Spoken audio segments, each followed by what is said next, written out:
এবার ৪৫ লক্ষ টাকার গাড়ি কিনে আলোচনার শীর্ষে জায়গা করে নিয়েছেন ঢালিউড কুইন অপু বিশ্বাস। মন্তব্য রয়েছে, অপু বিশ্বাস গাড়ি কিনেছেন এটা ঠিক, তবে সেটা নিজের টাকায় নয়, বরং সাকিবের থেকে উপহার হিসেবে পেয়েছেন এই গাড়িটি। তবে এমন মন্তব্যের যৌক্তিকতা ঠিক কতটুকু, সে সকল বিস্তারিত জানতে একটা মুহূর্ত না টেনে সঙ্গে থাকুন। বেশ কিছুদিন ধরে সাকিবকে কেন্দ্র করে আলোচনায় রয়েছেন চিত্রনায়িকা অপু বিশ্বাস।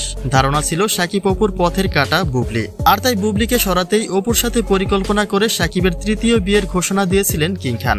এমনকি গত দুদিন আগে সাকিবের বুকে অপু বিশ্বাসের জায়গা পাওয়ার বিষয়টি নিয়ে তুমুল হারে আলোচনা বয়ে যাচ্ছিল। যদিও এই চিত্রটি সম্পূর্ণ এডিট ছিল, কিন্তু সত্যতা জানার আগে সকলে সাকিব অপুকে নিয়ে আবারও একটা সংসারে যুক্ত হবার স্বপ্ন দেখেছিলেন। তবে সম্প্রতি অপু বিশ্বাস একটি গাড়ি কিনে আবারও সাকিবের সাথে নিজেকে আলোচনায় জড়িয়ে নিয়েছেন। হাবাল বাংলাদেশের অফিসিয়াল ফেসবুক পেজ থেকে দেওয়া তথ্যমতে প্রায় ৪৫ লক্ষ টাকার গাড়ি কিনেছেন এই কুইন, যেখানে দেখা যায় হোয়াইট কালারের একটা গাড়ির সামনে হাসি মুখে অপু বিশ্বাস দাঁড়িয়ে আছেন। তবে দর্শকদের ধারণা এই গাড়ি কেনার পেছনেও হাত রয়েছে সাকিবের, অর্থাৎ সাকিবের থেকে উপহার হিসেবে পেয়েছেন এই গাড়িটি।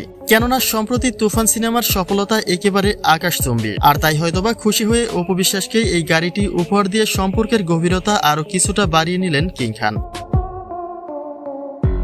তবে গণমাধ্যমে দেওয়া তথ্য মতে এই বিষয়ে অপু বিশ্বাসের কাছে জানতে চাইলে তিনি বলেন ভিন্ন কথা, অর্থাৎ তার একটা ওডি গাড়ি ছিল আর সেটি বিক্রি করে এই গাড়িটি কেনা।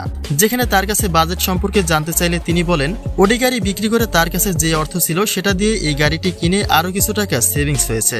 অন্যদিকে এই গাড়ি কেনায় সাকিবকে জড়ানোয় অপু বিশ্বাসকে কিছুটা ক্ষিপ্ত রূপেও দেখা গেছে, কেননা একটা গাড়ি কেনার মতো যথেষ্ট সামর্থ্য তার রয়েছে, তাহলে প্রতিটি ক্ষেত্রে তার সাথে সাকিবকে জড়িয়ে দিলে সেটি সবার কাছেই একটু বিরক্তিকর।